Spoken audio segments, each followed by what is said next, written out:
Sorry about that, guys. Welcome in, everybody. Welcome in. Welcome to tonight's live. Welcome to Titanium Bill. It's weird having my sign back on. We've been on the other channel the last 2 days. So yeah, it's a little different being over on this channel. You guys can't see, but I've decorated with some bunnies. And then I have this pillow right here. This is supposed to be an Easter egg. It's more of a circle, but the dogs took it. They already have it. So yeah, Saturday Night Live. Yeah. Oh, I like to say I'm shocked, but I'm not. I mean, I'm shocked about that, but I'm not shocked that he's in some more trouble. But yeah, I heard that people have been not very happy with him, as they should be. As they should be. So I'm glad people are taking this serious and they're not just, most of the people are taking this serious, except for some people in my comment section. Woo! Someone in they were ruthless over there. I thought I was in TikTok land. Usually it's TikTok where they're like, they come at you, but nope, nope, nope, nope. Can happen on the YouTubes too. But welcome in, everybody. It's good to see you. We are going to go over some cases tonight, some different, just different case updates that we haven't covered in a while. I have 1, 2, 3, 4, 5, 6. I have 8 up. We'll probably go over about 4 of them, maybe a little bit more, because sometimes they don't take that long to give you an update. But we do cover a lot of cases on the channel, so I was like, well, we might as well do a channel up or a case update, not a channel update, a case update.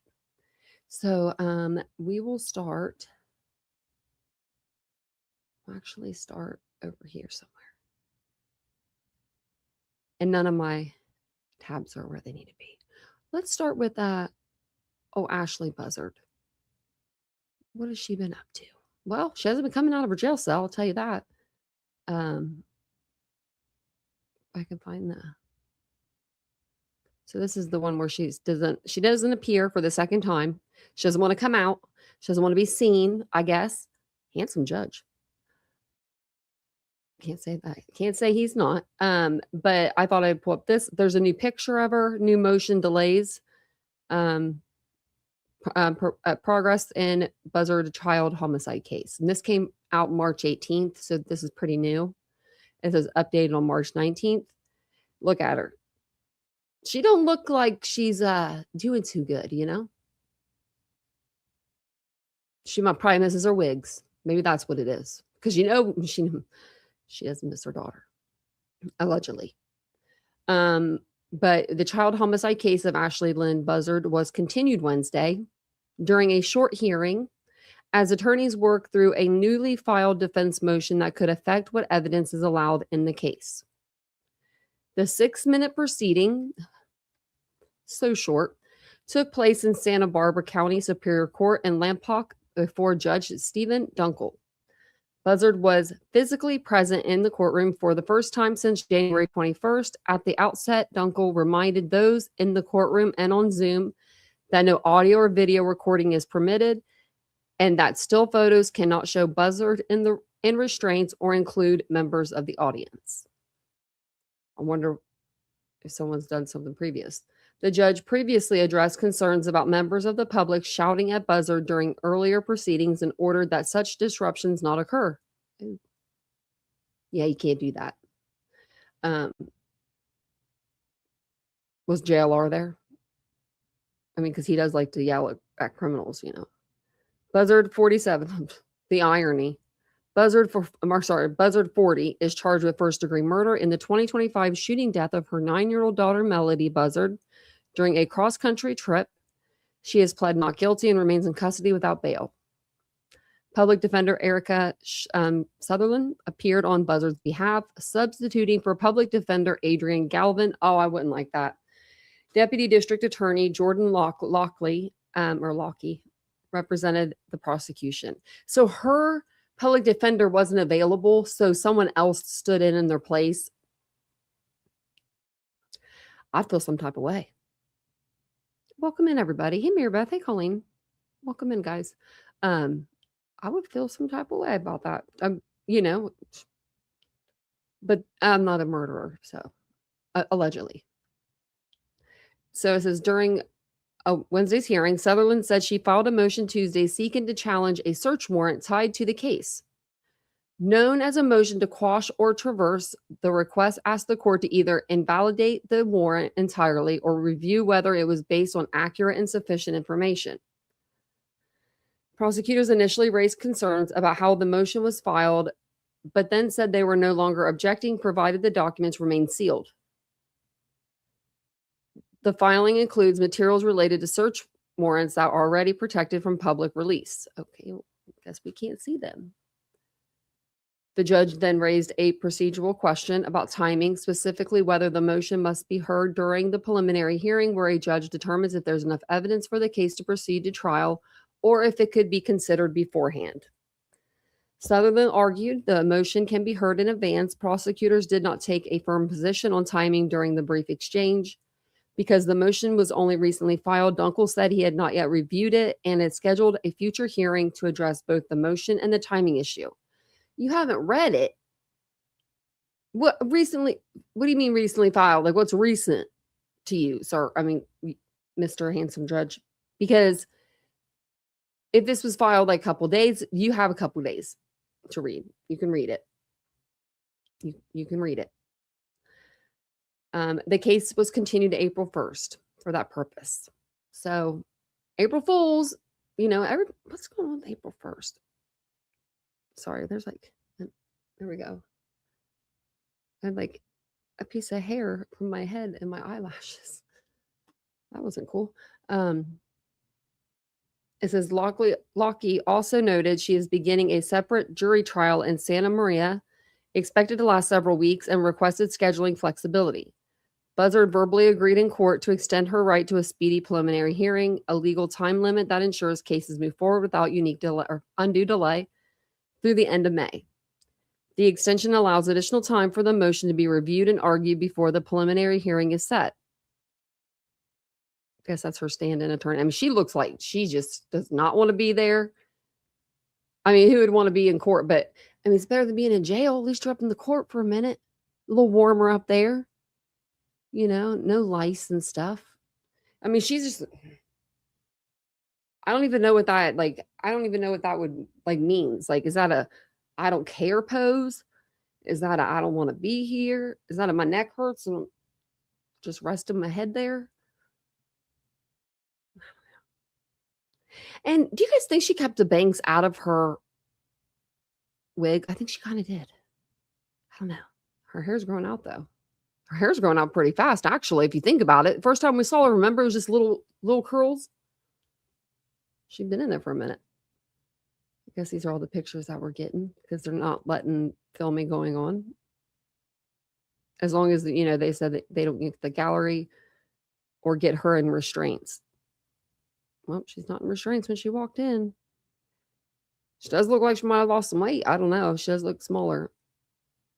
But, I mean, do I feel bad? No, not yet. Yeah, she mad. She upset. She don't want to be there. There wasn't a lot of case information. I mean, there's a lot, but I think it's like, I was looking through them and I think they're all like vehicle codes or vehicle infractions, except for the ones that we're talking about now, except for, yeah. I'm going to look through some of these. Because, I mean, how many Ashley Buzzards are there out there, right? In Santa Maria.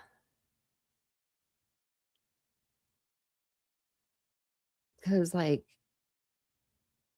don't know. It's just there's a lot. Discover Bank, Capital One. Oh, this probably is her. And then another one from Capital One.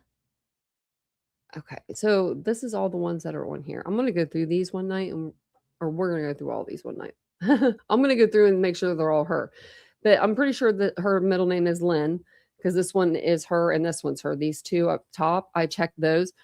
So I'm not sure if it's Lompoc but I know that Santa Maria is right there. So I don't know if these are all her. I mean, who else would they be? I mean, who else spells her name with Ashley with Lee and then Buzzard? I don't know. That just doesn't seem like a very common name. I don't know what KBR Inc. is, but it's under 10,000 collections. Like a lot of these are in collections. Emancipation, 3/13/2002.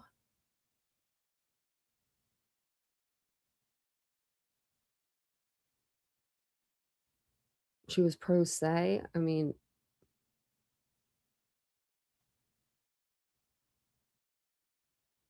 wow. Yeah, emancipation of a minor. It was granted. Wait. hold on.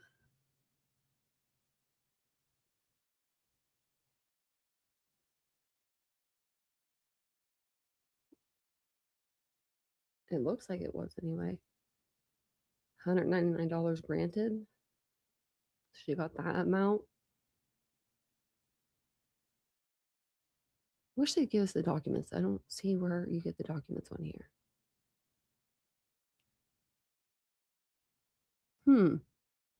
Emancipated. Hey, Pearl.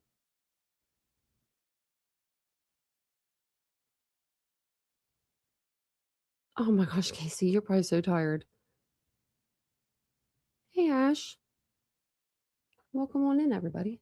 We're talking different cases right now. We're on the Ashley and Melody Buzzard case. So, I mean, really, who would have that many? I need to find out her birthdays. I'll find that out, and then, but they're not showing the birth date on here, so it has to be the same person, in my mind. I would think, but I don't want to say that. And there's another Ashley Buzzard out there because that happened to me the other day. The other day, someone had the same name as me. My name is not like it's not like there's nobody with my name. I've never met another person with my name, my exact name. They said that the only difference was this person spelled their last name slightly different. And I was like, what? I was like really shocked. I was shocked. I was like, me? So should check the birthdays. Okay. So I always feel like I look up this case whenever we're covering true crime cases, but I'm ready to see this case go to court. And that's the case of, well, it's not the case of Elijah Vu, but Katrina Barr and Jesse Vang. I wish they'd lock them two up, like really lock them up, put them in prison. They don't need to be in jail anymore. They've been there enough times, or they've been there enough years. I had to look when I looked this up, I couldn't even find anything really like recent. The most recent thing that I could find was, what was it, December 2nd, 2025. So I had to go to Google AI. And I never do that, but I had to for this one. So I'll just give you their new trial or court dates because I know that they had some new court dates coming up because we had done a live like this before not too long ago. It's probably been a couple months, but it's about the same. The update's about the same. The next hearing for both Katrina, which is Elijah Vu's mom, and Jesse Vang, which is her boyfriend. They're expected to appear in court in May 2026 for status conferences, finally. There's no trial dates for either of them as of February 2026. I don't know if they'll ever go to court. I mean, it's going to be one of those cases where it's like 5 years down the freaking line. And we're like, finally, we're going to get justice for this little boy. So no trial dates. Plea offers. I don't know why they did this, but they offered a plea deal to Katrina in June 2025, but details have not yet been publicly disclosed. Yet we don't know what the terms of the plea deal was. A plea deal for her? There should be no such thing, in my opinion. I feel like she should she's just as guilty, if not even more guilty. She served her kid up. Here you go. Here's my 3-year-old. Do whatever you want with them. Make him a man. There's not a place in hell that's like bad enough for these two people. Like really, the stuff that they did to that little boy. And then Jesse had Jesse Vang. I still can't find those like 9 pictures of him. I need to find those. They're like 9 of his lineup pictures, and he has a different hairstyle in each one, but it's always this little rat tail in the back. It's the only thing that's funny about this case is his hair. But he pled not guilty to charges including physical abuse of a child, causing death, hiding a corpse, and chronic neglect. He's held on a $500,000 bond. Katrina Barr pled not guilty to charges of chronic neglect of a child resulting in death, neglecting a child, and obstructing an officer. She's held on $400,000 cash bond. They haven't been out of jail since they went in, which is good. Really, Lee? Isn't that crazy? When you meet someone with like the same name, I always think that's so crazy. Especially my name. I'm like, what? My name? Thought I was the only one left. Oh, okay. So I should have put a picture up of Elijah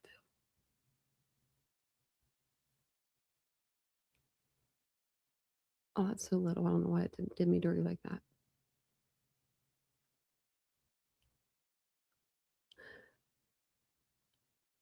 Well, then never mind. Actually, right here.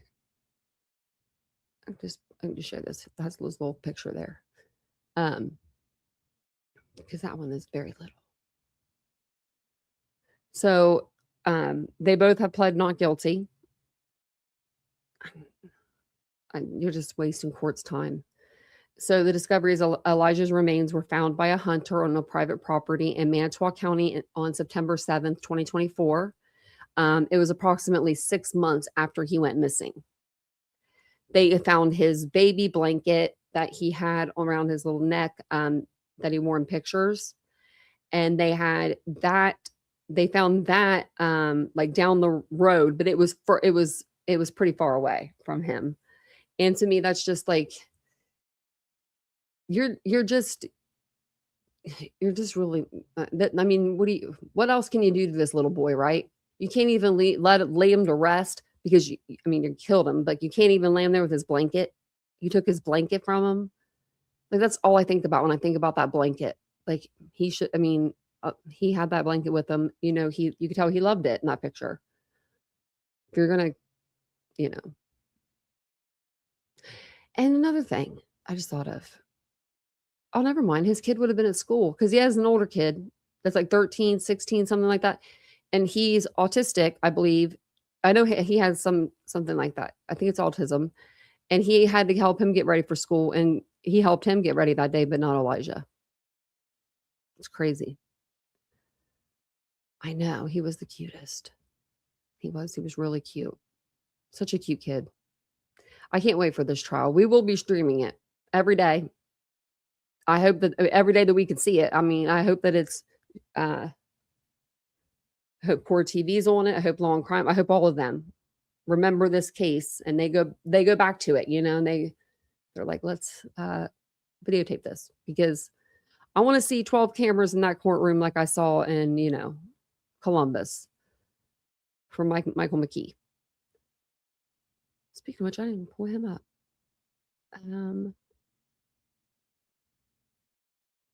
It says Elijah Vu's mother. Oh no, never mind. That's an old article. Never mind. Okay.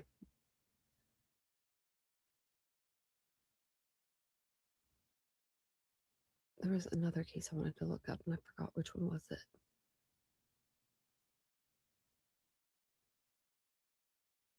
Oh, we'll go to her next. See if there's anything on Aaliyah Henderson, the woman that was charged with, she's indicted on killing her 2 daughters and partially burying them in suitcases across the road from her house. So she's been indicted.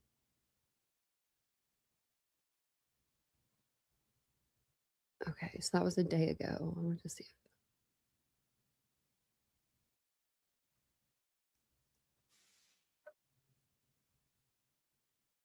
Okay. We'll see what they say. This afternoon, a Cleveland mother has now been indicted in the deaths of her 2 children.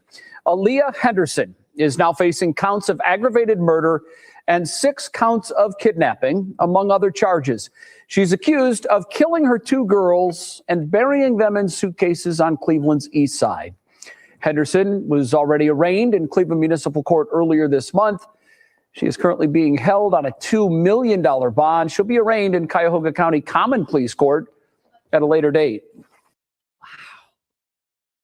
6 counts of kidnapping? Oh, these are all people in Ohio, too. Like, I don't know, not Elijah. He's from Manitowoc, Wisconsin. But a lot of the cases we've been covering lately have been from Ohio. I've been stuck in the Ohio algorithm, but I like it. Really, Colleen? I like the name Elijah. It's a beautiful name. And he was a beautiful baby. And I'm sure your grandson is too. You said grandson, right? Yeah, grandchild. Okay. So the person, and I want to, oh man, I hate when they want to charge you to read their article. I'll go to this one, but I wanted to know what they knew. Okay, because I had already read this one. So I don't know if you guys remember Madison Fields, the girl that went missing down from Colerain near Cincinnati. She was found in a hotel room in Florida with a man from Tennessee, but they had already arrested a man from New York for having relations and talking to her and picking her up on a couple different occasions. That's a twisty case. So even more twisty about it is the man that's at the center, the guy that we don't know his name. I heard his last name, and I need to. It's something that it's not. You don't hear it every day. And I have to figure out, where was that article? This one right here. I have it right here. Okay, so we'll listen. Is this the same one? No, I don't think so. Let me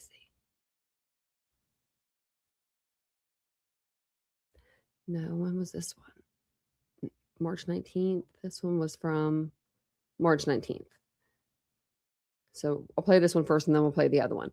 But they're saying that they are the guy that from Tennessee, that he has other victims maybe linked to him. And I was like, what? So that's why I kept this pinned, because I was going to show this to you guys. But I'll play it here now. If you guys don't mind, will you take a second and hit the like button? If there is a certain case that we cover on the channel and you're like, hey, I want an update in that case, let me know and I'll look it up for you guys. Just put like some stars beside your name or something. That way I know. Yeah. Now, where was this one at?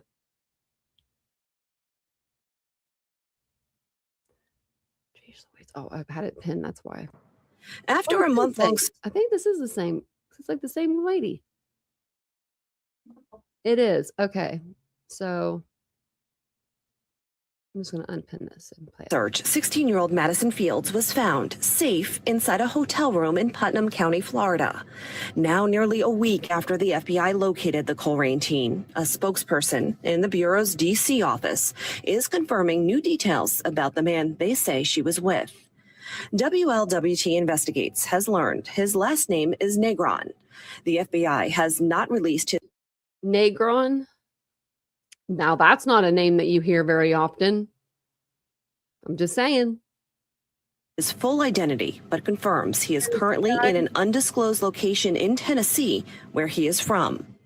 Agents also uncovered a previous case from 2024 linking Negron to another teenage girl. According to the FBI, Negron had been under investigation for transporting a 17-year-old from Texas across state lines for sex. But at the time, local prosecutors did not file charges. How are you? How you doing? Good. I'm good. Back in Putnam County, Florida, where Madison was found, we have learned investigators there are also dealing with another missing teen case. 16? What's your name, young lady? Your name? Deputies made this traffic stop 5 days before finding Madison. Inside the car, a 16-year-old girl reported missing from North Carolina. Who's that young lady to you? That's my friend. That's your friend. I met her. That's what they all say. That's my friend. No, she's not. She is not old enough to consent to be your friend, bruh. She's 16.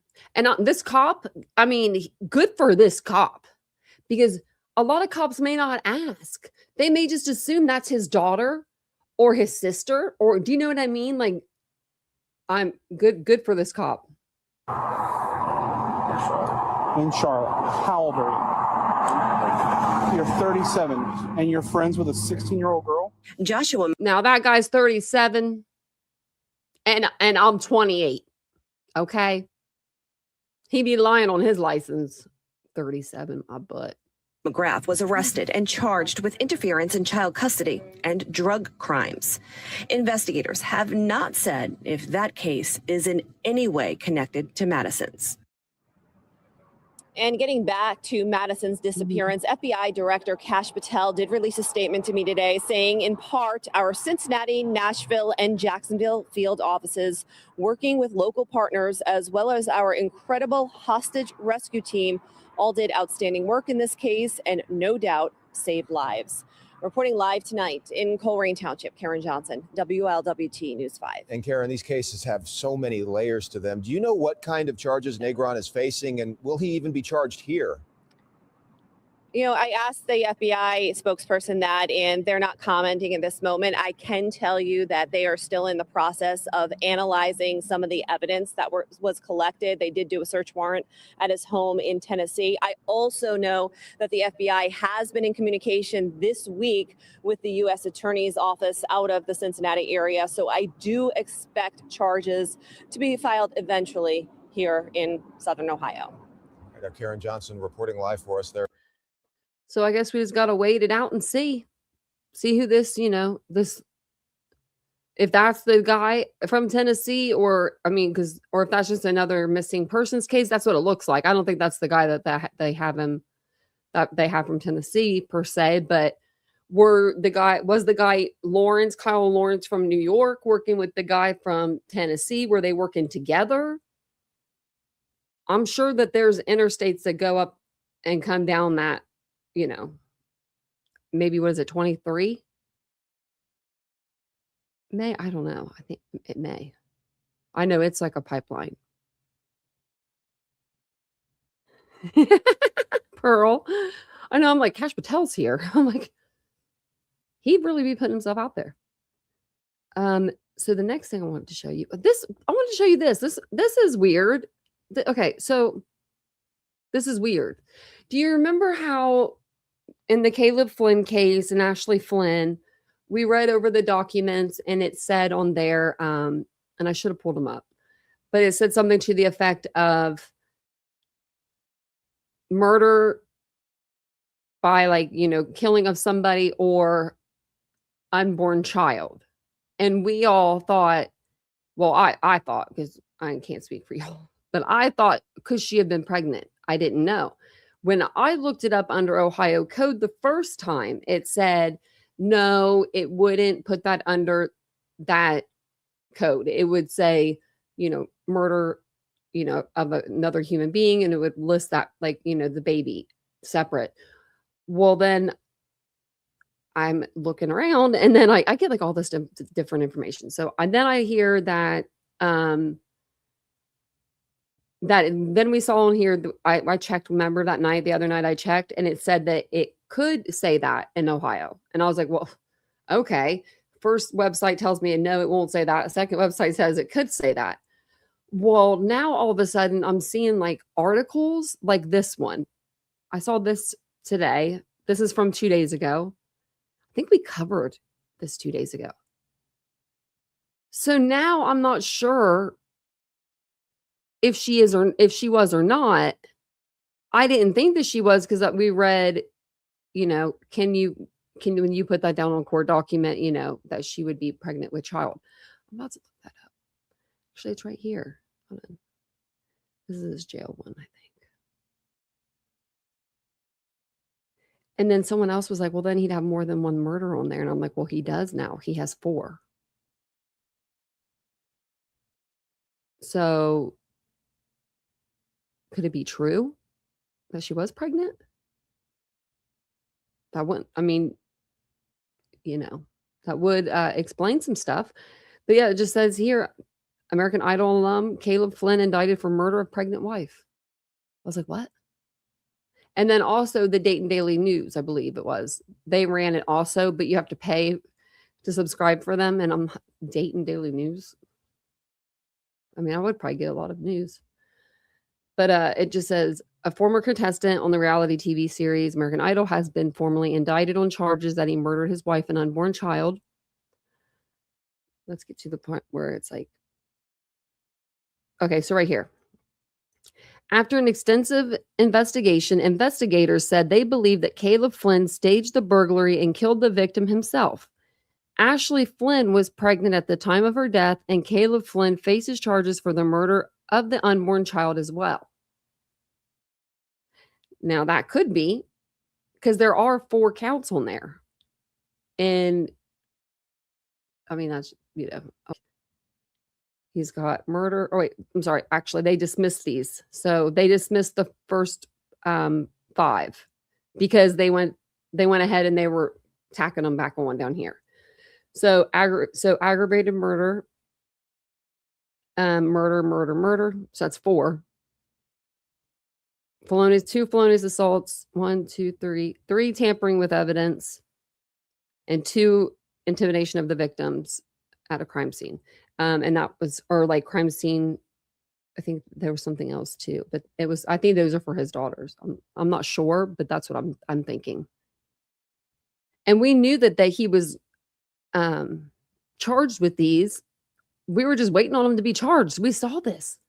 Like, how long ago was that? Like a month or 2 months ago? I mean, it was a while ago that we saw these other charges. And we were like, I was like, have they not told him?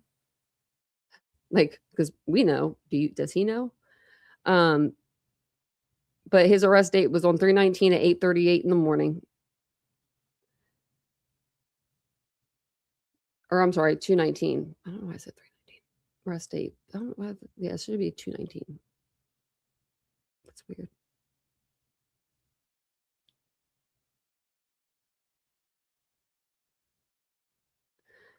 Why did they? Man, they did that before. They had his stuff wrong. Oh, maybe they put his. Okay, that's why, because they put on the other charges then. That's what it was. See, 3/19. Okay, 3/19. That's why. Okay, because before they did have his booking date and his arrest date it was the same date. It was the date that this homicide took place on this the 16th, and I was like, that's weird.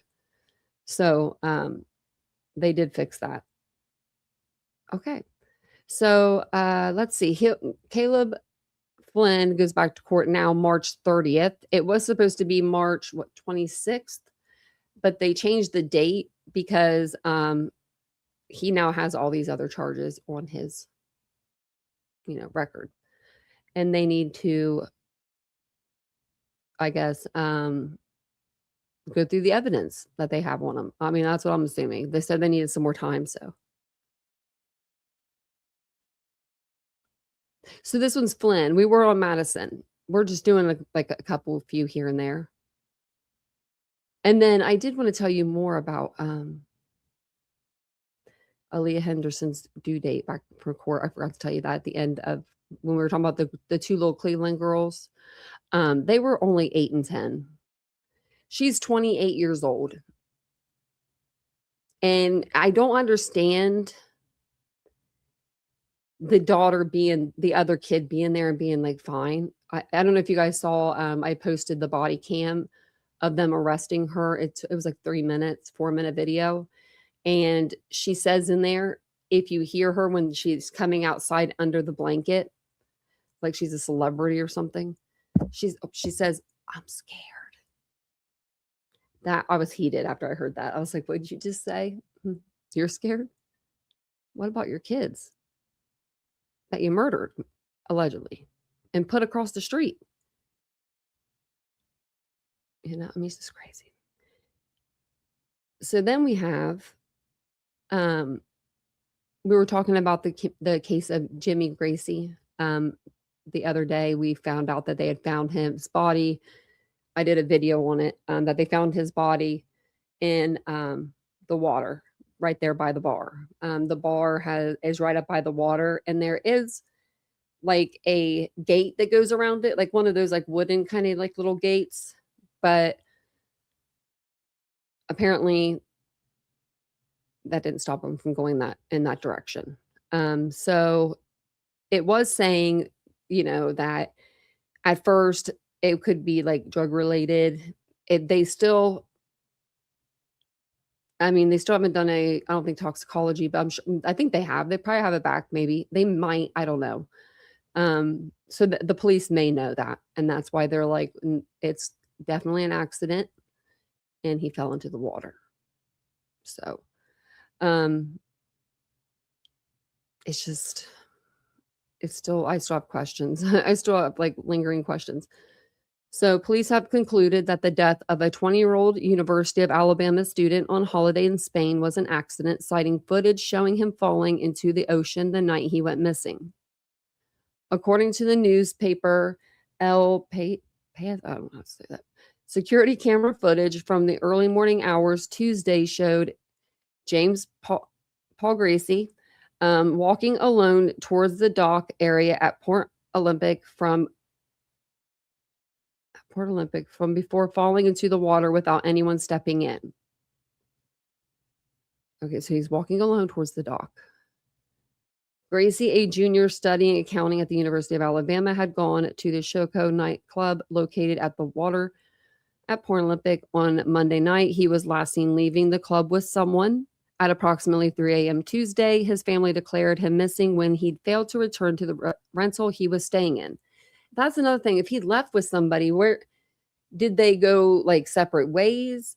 And if they went separate ways, and let's say it was a girl or guy, whatever, they see him going towards the ocean, right? Like, see you later, man. See you later, or whatever. He goes towards the ocean. This other person probably goes away from the ocean. Wouldn't he be like, hey, Jimmy, where you going, bro? Or, hey, Jimmy, what you doing, Jimmy? Like, especially if they're local, like a local to the area, right? That's what I don't get about someone being with them. Gracie, a junior studying accounting at the University of Alabama, had gone to the Shoko nightclub located off the water. I already read that, didn't I? By Thursday, I can't even say that. Let's see if it'll tell me how to say it. Masas Dia Esquadra began searching for Gracie in the water along Somorosto Beach near Port Olympic, initially finding his wallet floating in the water. Police subsequently found Gracie in about 13 feet of water. Man, that's not a lot at all. That's sad. That's not a like, and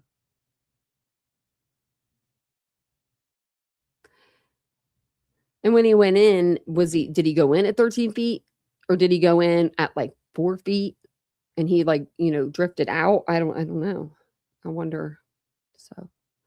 So a statement to the Associated Press, that person, spokesperson said, all signs point to Gracie's death being accidental. In the report, police also disclosed how they were able to get a hold of Gracie's phone, a controversial point that led many online sleuths to believe that he might have been harmed.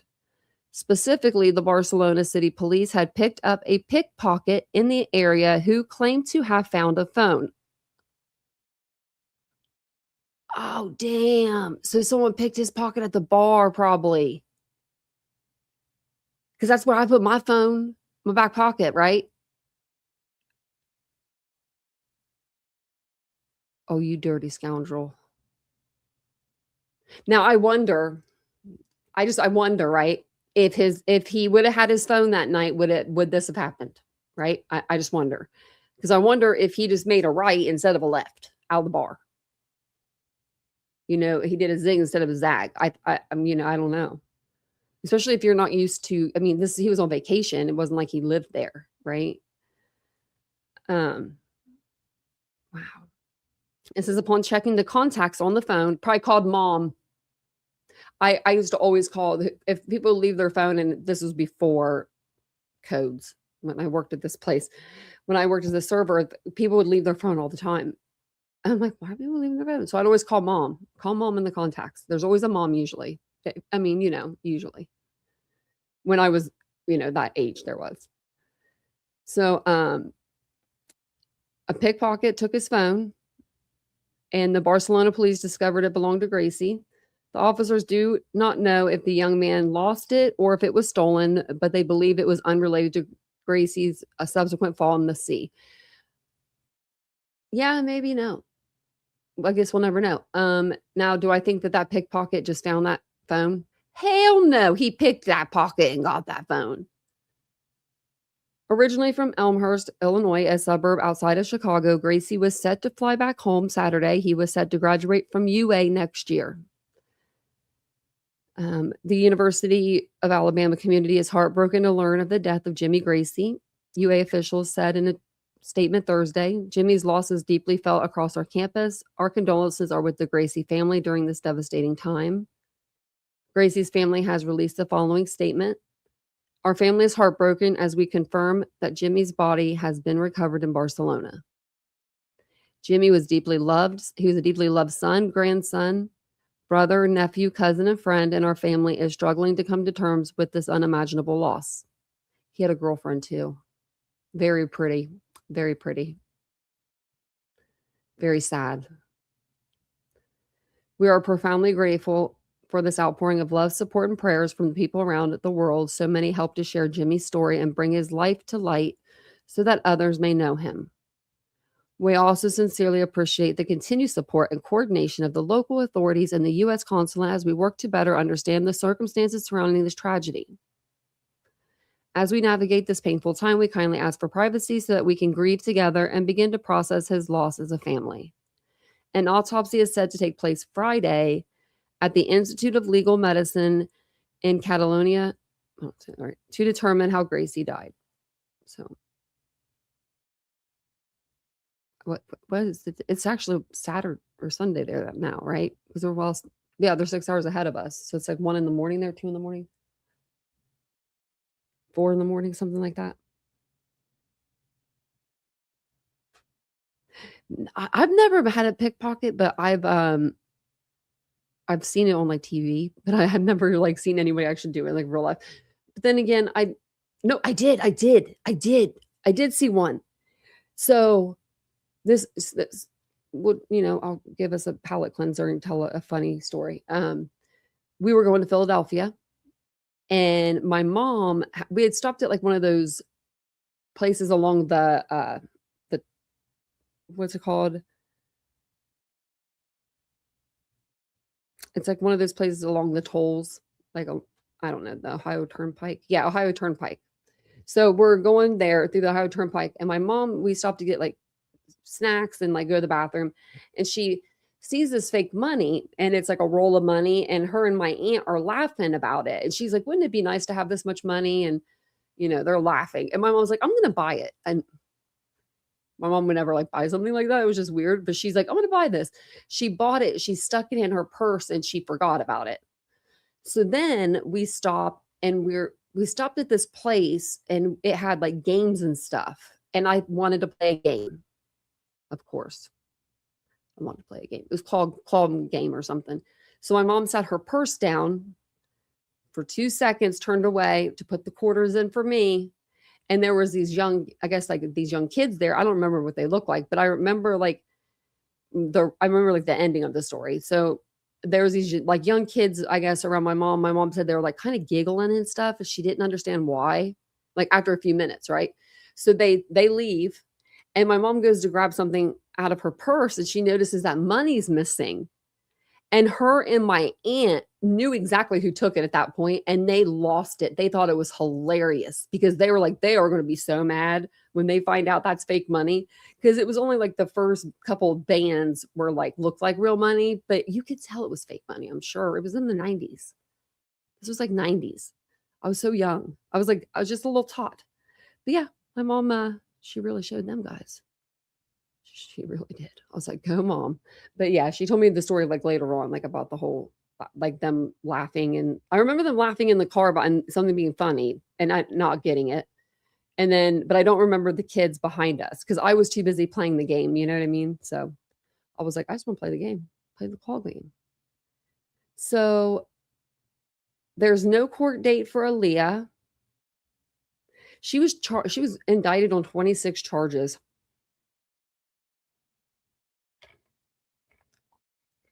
So sorry if my cup was loud. $2 million bond, one for each of the aggravated murders. And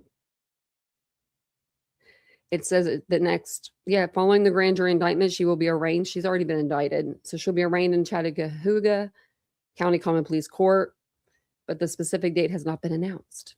And I think that's about like 4 hours from me or something. And just to let you know, every light came on my car today.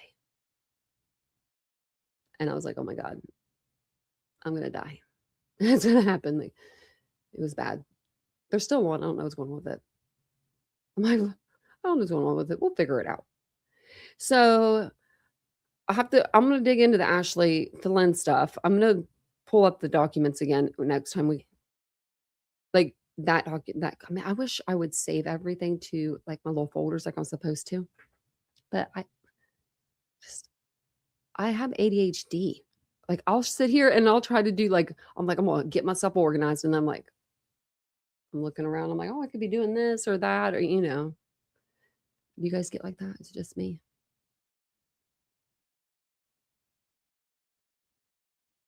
I want to see if there was anything new.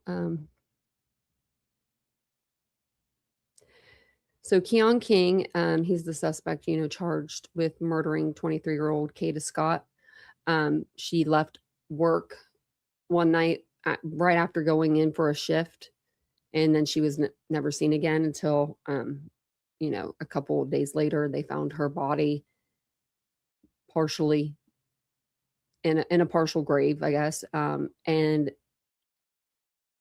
they are now talking about going on to trial because they know who they think that they allege they know who did this to her, and that's Keon King. And he's actually been in trouble before with other women that he's dated for for beating them up or trying to get into their house, trying to break in, knocking on the door, looking like creepy guy. I mean, there's video of it. I don't know what she was doing with him. I wish I did. But Cato was last seen on October 4th, 2025, at the Chestnut Hill. It was like trying to get my words tonight, a retirement home.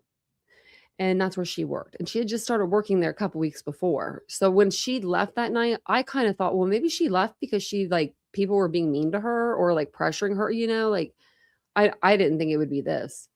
But Keon King was arrested and charged with kidnapping, murder, robbery, and abuse of a corpse.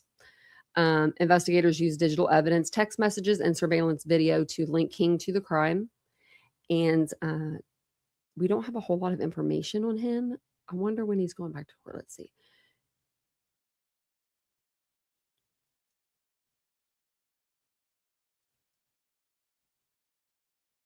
It usually will tell me.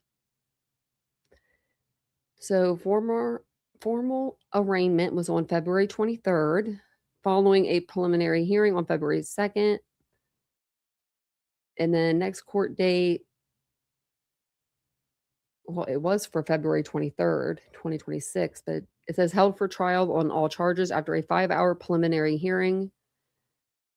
Murder, kidnapping, conspiracy, abuse of corpse, and tampering with evidence. Defense attorney Robert Gainberg to this YouTube video, I guess, a YouTube video about it. Oh, it's just this guy.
even on. For 2 weeks, authorities diligently Okay. looked for the young woman, conducting I just realized it wasn't even on. I was like, what the heck?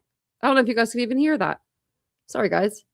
heard enough for this case to head to trial. So Much Richard of the Hagan- evidence presented today we learned about during the initial investigation, but prosecutors say that while detectives were conducting an extensive search for Kata, hoping to find her alive, Keon King was here at the Criminal Justice Center for a court appearance just hours after he allegedly buried her body. With her name written across his jacket, Kata Scott's father, Kevin, left the Criminal Justice Center late this afternoon after coming face to face with the man accused of murdering his 23-year-old daughter. The Kata Scott family is continuing to grieve. In fact, their grief is unimaginable, but so is their commitment for finding and maintaining accountability for this. Prosecutors spent about 5 hours laying out evidence they say connects 21-year-old King to both the disappearance and death of Scott in a case that received national attention. The Philadelphia woman went missing on October 4th of last year, shortly after arriving to her job at an assisted living facility in Chestnut Hill. On the witness stand, her coworker told the court she saw her leave the building shortly after she arrived and that Kata was on the phone saying, "I can't believe you called me," and that she sounded very upset. Prosecutors allege Scott was on the phone with King and that she left work to meet him around 10 p.m. and was murdered sometime after. For 2 weeks, authorities diligently looked for the young woman, conducting searches at the Aubrey Arboretum in Germantown, an abandoned middle school across the street where they found her phone case and debit card. Scott's body was eventually found in a shallow grave on the grounds of the school's property on October 18th after an anonymous tip led detectives there for a second time. For a second time. Basically, what they did was they went out and checked the field. And they had their cadets come out. Remember the cadets, they all came out and they checked. Well, they had a tip, I guess, from somebody. Well, they're watching the news and they're like, you didn't find her. Go back out there. She's out there. And so whoever this person is that, called in this tip is very aware of what happened to Kata. You know what I mean? If they knew her body, exactly where her body would be found. I don't know if it was the person that was seen with Keon in like the parking lot. Remember there was like 2 cars, they said. I don't know. I'm wondering if there's another suspect that's helping them. Because if I would try to get ahead of this. This is murder. You better be talking. Prosecutors allege King and an unknown individual moved her body from the trunk of a vehicle less than 2 days after her murder and then burned the vehicle after she was Right? See? was buried. Maybe. Much of today's testimony focused on cell phone and internet data. A homicide detective showed evidence he says connects King's phone and online accounts to Scott's place of work the night she disappeared, the Arboretum where her phone pinged, and the school where she was ultimately discovered. King's family and his attorney left without speaking today, but in court, Robert Gamberg argued the prosecution presented evidence involving a phone not subscribed to his client or anyone, adding, "What you don't have is anything connecting this defendant to the death of Miss Scott." King is due back in court for his formal arraignment on February 23rd. That is when we are told he is expected to plead not guilty. Live outside the Criminal Justice Center in Center City. Let's see. That was like the most recent thing I think I saw. When's he supposed to be back? We'll head to trial. A judge ruled on Monday. This is February 2nd. Okay.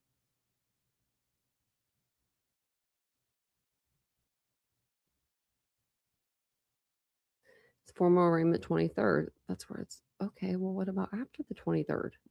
Like, did they continue it? I wonder.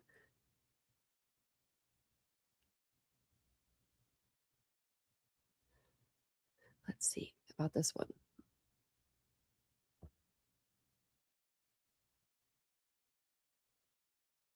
At 9 a.m. on Monday, the hearing is set to take place. And that was the same date, too. That's February 2nd, 2026. I don't know. Oh my God. Wait, 6 days ago.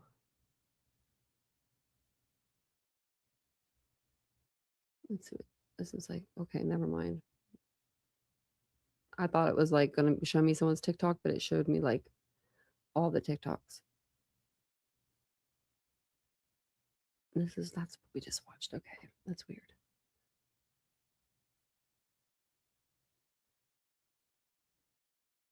Out for trial. Let's see what this is. Detail records that they say tied King's phone to the movements of his car and to key locations connected to Kata's death, including where she worked and where she was last seen the night she disappeared, and to the crime scene. The defense argued that none of that tied King to Kata's death, but a judge ultimately disagreed.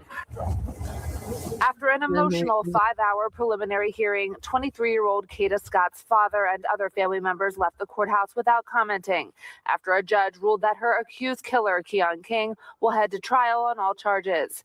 Kata's father, Kevin, wearing a jacket with her name, their attorney speaking on their behalf. Today, That's sad. That's really sad, you know?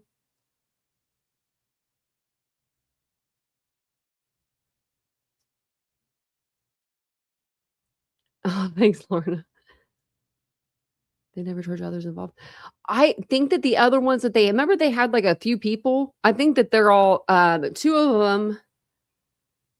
them that one of the guys and one of the girls. I think all of the guys there's like 5 people were like arrested. I think they all flipped. Yeah, I really do. Because I know that like 2 of them were released. I don't know if the other 2 were. But isn't that something? Like,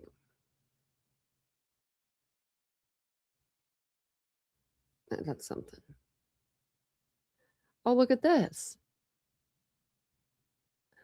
March 13th. I don't know if we might have, because it looks like I clicked on this. I think we have seen this, but I'm going to show you again. So Kyle Long is on, we've been waiting to see if a grand jury was going to indict him on the murder of his wife, Rachel. And it says here, if you guys remember, she was the one that supposedly stabbed herself 17 times or something. It says here, a Madison County grand jury. Oh, let me share the tab with you. That might help. Has indicted Kyle Long on 2 counts. We're going to be busy. Murder and aggravated murder and the death of his wife, Rachel Long. Because I remember we read the all the paperwork.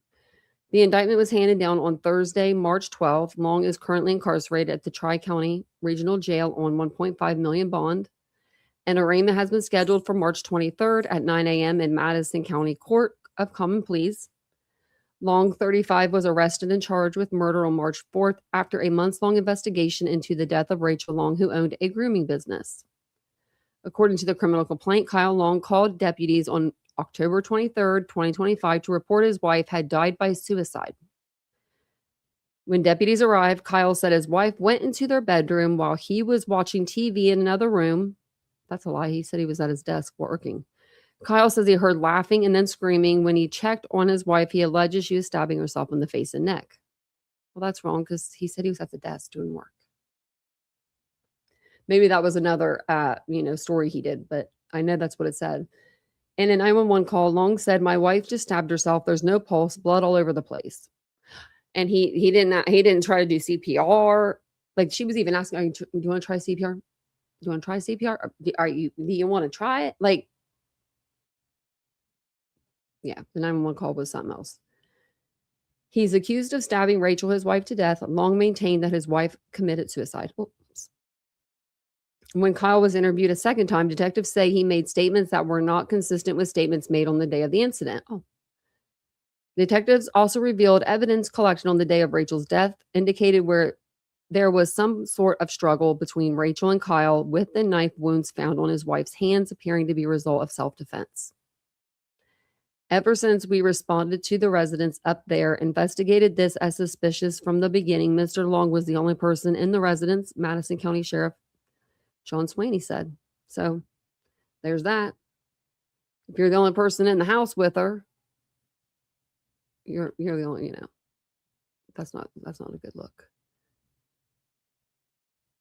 So we did Madison. We did Jimmy. We did Ashley Flynn. I'm just seeing which ones. We did Aaliyah. We did this one. And then I wonder. Actually, let's go over here.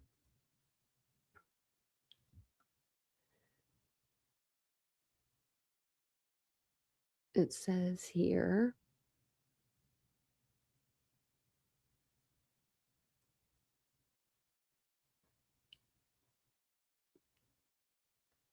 Oh, it says here, Nancy Guthrie update. This is from the 20th. Pima County Sheriff's Department says DNA analysis is ongoing and authorities have no new images of the masked suspect. It says Nancy Guthrie update. Investigators are looking into the reports of suspicious activities in her neighborhood. You are just now looking at those reports? What? We're like 40 some days in. Closer to 50. What are y'all doing? What are y'all doing really over there? Are you y'all right? You need me to come in and help? I will. $505 to get me there on a plane. Oh, there goes the other dog tearing up her bed. It's usually the other dog. No, Mia. Mia. I don't even know their names. Nancy I don't know Guthrie their names. case is facing a massive recall effort as frustrated local demand answers. I'm looking for people to help us out, get involved, go out and get signatures. Let's get the sheriff out of office and get someone in there that we can feel confident in. So Arizona congressional candidate Daniel Gutierrez told I bet Fox that guy and is. Friends that he already has 500 I bet that guy isn't even from Arizona. volunteers who are collecting signatures to replace Sheriff Chris Nanos. Meanwhile, the FBI is reportedly zeroing in on evidence from 2 dates in the days before the 84-year-old disappearance, January the 11th and the 24th. Retired NYPD inspector and Fox News contributor Paul Murrow was on the ground in Tucson when Nancy Guthrie first went missing. He's also the host of the weekly Rap Sheet on Fox Nation, and he joins us now. Paul, what do you make of all these developments? They're not happy with the sheriff, but does this help us get Nancy back home?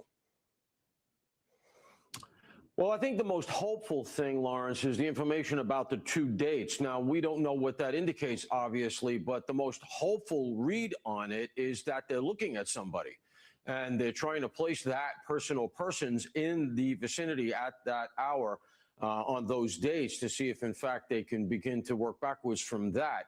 Less hopeful is, let's say they have something in the forensics, likely the digital forensics, either something from the camera or something from the cell towers that shows some kind of unusual activity that they're trying to hone in on. Also could be a good lead, but not necessarily something as good as, let's say, okay, we're starting to focus on somebody and we're trying to put that person in that area. So, Paul, initially, I mean, look at the this sheriff guy. said that I mean, he's this guy is like I can't even put into words because I just saw this. Look at this. Famous game show host Bob Barker passes away at 99. I just lost my train of thought when I saw that. Why am I having a Mandela effect moment? Like I thought that guy died a while back, but I guess he didn't.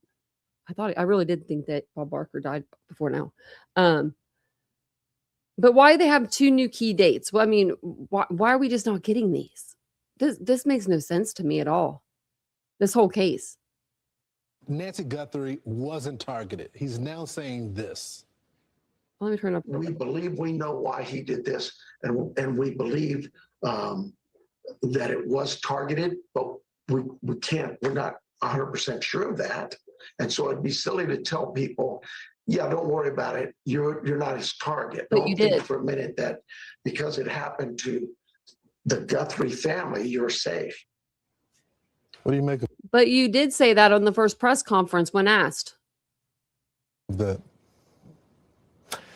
Yeah, the biggest problem for this sheriff in terms of his communications, aside from the somewhat shambolic nature of the first 2 press conferences, is his lack of consistency. Right. The fact that he seems to be telling different news agencies different stories or different perceptions of where the case is going just doesn't lead to confidence. And unfortunately for him, there's also the problem that he seems to have lost a lot of his cops. There's no shortage of police officers coming forward and detectives on background, et cetera, coming out and saying that they don't have confidence in his leadership. And there really does seem to be a contentious relationship there.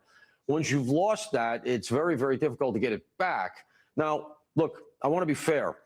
It is a very easy reflex. And Lawrence, you and I were out in Idaho for the Koberger case a lot. And you remember the atmosphere out That's there. We right. both dealt with that, right? Everybody said, this is not getting solved. These guys don't know what they're doing. And the two of us stuck our chins out and said, that's not the atmospheric we're getting. And ultimately it was solved. So I don't know that his missteps were or are the reason this thing hasn't been brought in yet. They could be. But I think the biggest missteps here, and there have been a few, undoubtedly, is the public confidence in him and in the investigation. Paul, such a good point. I guess I would say the one difference from our experience on the ground in Idaho is that the cops on the ground were quiet. They didn't give us anything. And because they were secretly working. And I think he has confused people by the missteps and the different comments. Hopefully we can get Nancy home. That's what we're all praying for. Paul, it's good to see you, brother. I mean, yeah. Where the heck is she? You know? How many days are we on? I don't even know. I like, no, I mean, I stopped kind of counting because it's just been so many days. Is it like 48 or something? 50? I know it's been a lot.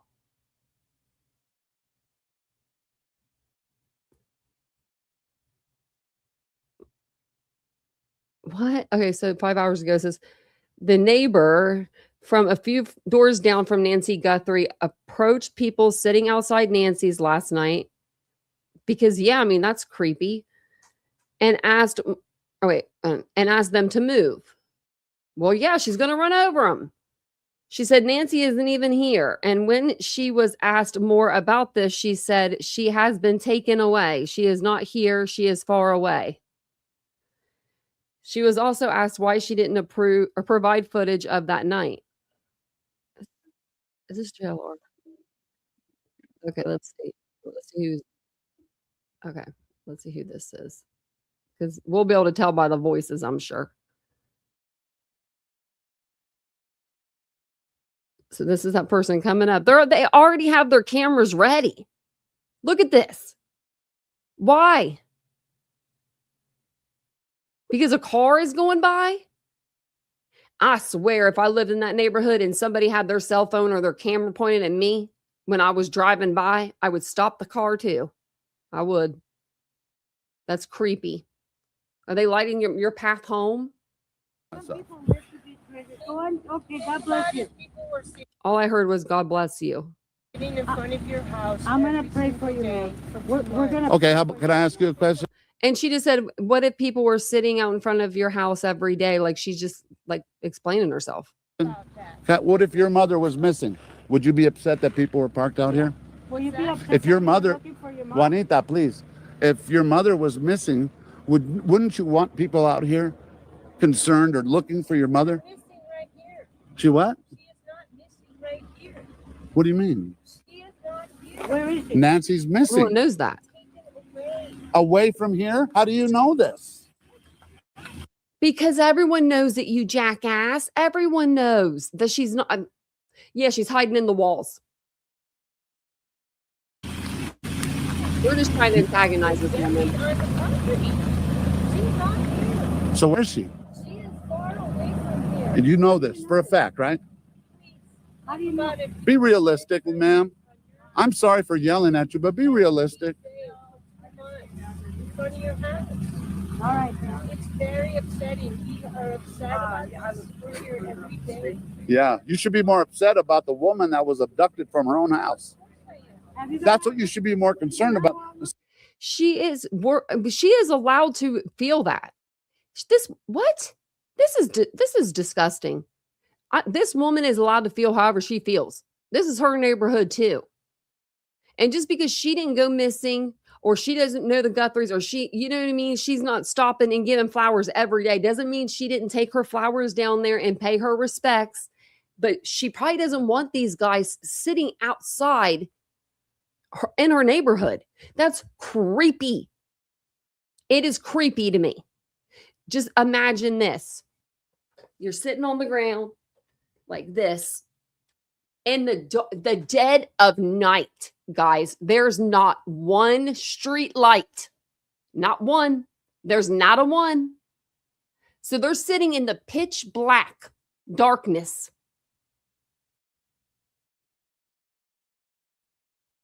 Doing this. Oh, you got something to say? Oh, what would you do if this was your mom? Like, I mean, seriously, the only lights are her headlights. They have an ordinance out there. No lights because they want to see the beautiful night sky. So they're literally sitting on the ground or in their little chair, probably not even in a chair, because they have to carry that with them because they can't park on the street. Remember, they can't park there anymore. So they're just sitting there with their phones. I mean, it's just weird to me. Like, you could be doing so much more. Take a rest. No one's coming tonight. And wake up in the morning and find out where the search parties are and go search. Go put flyers out. I don't know, Lorna. I wonder if they're supposed to be out there. Well, I can look it up if it'll say anything.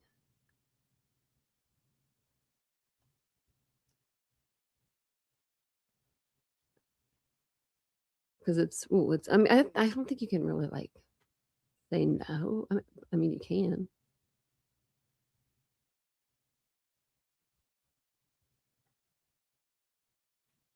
It doesn't say. Let me go in like the AI mode. Hey, Araya, what are you doing, weirdo? Okay, so it says just as of the March 21st, it's mostly dissipated. While journalists and streamers are not strictly prohibited from the public area, significant restrictions are now in place to prevent them from sitting at the property. So by sitting, I think like no parking zones, it says, barricades, no trespassing signs, and neighborhood police at the house specifically asked the media to provide the neighborhood space to process, heal, and gather in privacy. Are you kidding? Is it really? And they couldn't even do that for them? Sitting out there just streaming every damn day?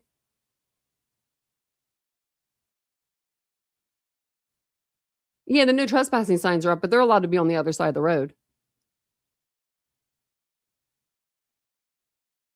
Those are on, that's Nancy Guthrie's house that they're on. They're not on the other side of the road, though. That's where they were all set up. And then they were going to move the staging area down a little bit. I don't know if they ever ended up moving it down or not, but wow. Well, Brian Enton's out of there, isn't he? Or did he go back? I think he left. And then JLR left. I think he's been taking calls out of his house, his mom's house. Who else? I don't know the other guy that was there. I think he's still there streaming. It would be like watching paint dry. Just sitting there in the hot. They're having like record temperatures out there too right now. I forgot. I heard that earlier. So I mean, just, oh my God, imagine what the smell would be like. I'm sorry, but those reporters and some of the people be not taking the shower like they should be. Like journalists, YouTubers mostly, probably. Brian's back home, I figured. So yeah, can't be there anymore, I guess. Well, I knew that no vehicles they're not allowed to be there. No vehicles, but they're allowed to be there. You can't tell the public that you can't technically tell them no. They sat up in Simon Quinton's house. I mean, for how long? 4 weeks, 6 weeks, 6 weeks, I think it was. Yeah, we watched it. Watched that shit show. So yeah, Brian was like, I'm going back home. I need to be on the air. I need to be where it's cool. He's probably like, you know. Wow, Lorna. But it's beautiful. It's beautiful there where she lives. Her home is gorgeous. Her home is beautiful. I've never been to Arizona. I've always wanted to go though. But I know it's super hot and I don't do well in the heat, so I probably wouldn't like that part. Could go in the winter. I don't think we have a lot of people from Arizona here. So I think that's all the cases I was going to go over with you guys. There was nothing. I was looking on X, but I don't think that there was anything.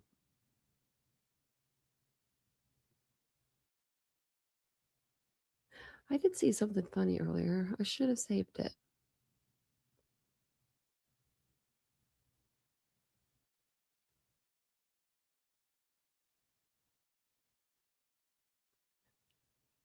I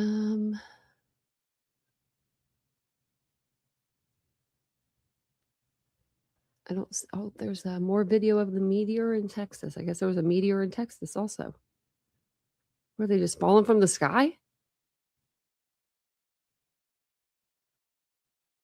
Meteor explodes over Houston. What the hell? 4:40 Central Time. Just stay over there. I mean, because we have one like Upper Ohio, like Northern Ohio or something. Upper Ohio. Does anybody call it Upper Ohio? No. No one's ever called it Upper Ohio, ever. I don't know why I made that up. I'm at Northern Ohio.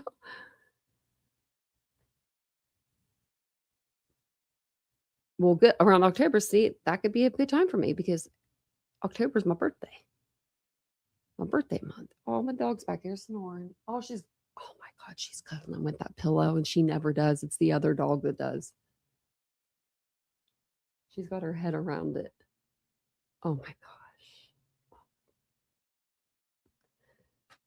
Yeah. Yeah, we're talking about you. She's gray, so she blends in with the bed. She looks just kind of like you can't even really see her. And the other one, you can't see her at all. She's hiding. Oh yeah, and the cat, I left the door open, like you can't tell, but I left it like to where if he wanted to push it in, he could. Because he was playing with me earlier. Like he wanted to come in and then he didn't, and then he wanted, and then he didn't. And I'm like, oh, what you want? I fed him dinner, I gave him treats, pet him. I think he misses Vincent. My brother lives close to Tombstone. Oh, does reenactments? That would be so cool to see. I would like to see that. The Vigilante Days. Oh, I bet that is so cool. That would be very cool, Lorna. My brother doesn't do reenactments, but he builds stuff. He builds a lot of things. He's a welder. It was just his birthday the other day. Oh, and remember the other day when I said that, I was like, I said something about my brother's birthday and that I love him or whatever. He texted me after my live and he said, thank you. So he was listening. So if you're listening now, you can text me again and say thank you again, because it's sweet getting text from your brother. Wyatt Earp and an old drunk. That'd be fun. Or you could play one of those girls that were like the working ladies. The oldest job in the land. I bet that's fun though. Like, you can reenact and just like get out of yourself, like get out of your own mind for a few hours. Like whenever they do it, that's fun. Yeah, it was really nice of him. It was real nice. I was surprised. Because it was just a random live, So I'm like, oh, he listens to me. My sister-in-law's probably like, what are you listening to? He's probably like, my sister. That'd be cute. He's a good brother. He's 8 years, almost 9 years older than me. So I've always literally looked up to him, literally and figuratively, because he's taller than me also.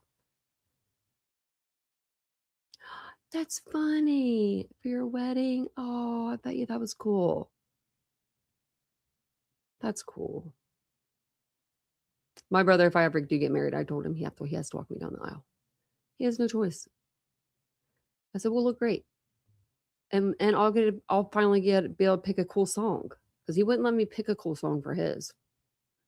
Just kidding. I wanted to go down to this certain rap song. He was like, no, not happening. I'm like, damn it. Well, I'm going to jump off here. My dog is back to snoring back there. 1 minute she's awake.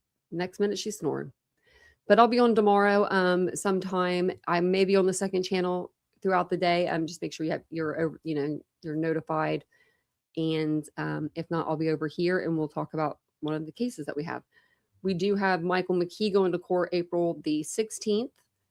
And then we do have Caleb Flynn's next court date, March the 30th. So those two I will be at. But thank you guys for being here tonight. I'll see you guys all tomorrow. Have a wonderful night. Bye. Searching for greatness in a sea of the dying and shameless. A sea of the aimless. I don't want to be one of the nameless. I'ma wake up with the mindset that one day I'm gonna make it. And I don't think I'll be fine if I don't break my limitations. Don't try to stop me, I exist to write my own story. I'll make a decision if I want some peace or if I want the glory. Yeah, don't want a life that is complacent or possibly boring. I just want a life that is worth every day exploring. My whole life I just wanted someone who would notice me. My whole life I just wanted to be somebody to be. Yeah, I just wanna be great. Yeah, I just wanna be great. Yeah, I just wanna be great. Yeah, yeah, I just wanna be great. Yeah, I just wanna be great. Yeah, I just wanna be great. Yeah, yeah,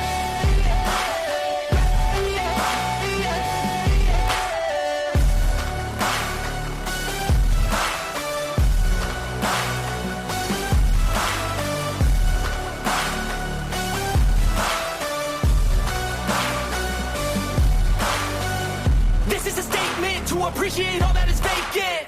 It's just for the taking. If you make up your mind, you can take it. I'm never complacent. I would work in a mansion or basement, yeah. There's no replacement for persistence. It's a patience, yeah. In this life, I wanna be soaring. To feel sun inside when it's pouring. And I'll fight till anxiety is foreign. I'm so sick of my mind's extortion. My whole life I just wanted someone who would notice me. My whole life I just wanted to be somebody to be. Yeah, I just wanna be great. Yeah, I just wanna be great. Yeah, I just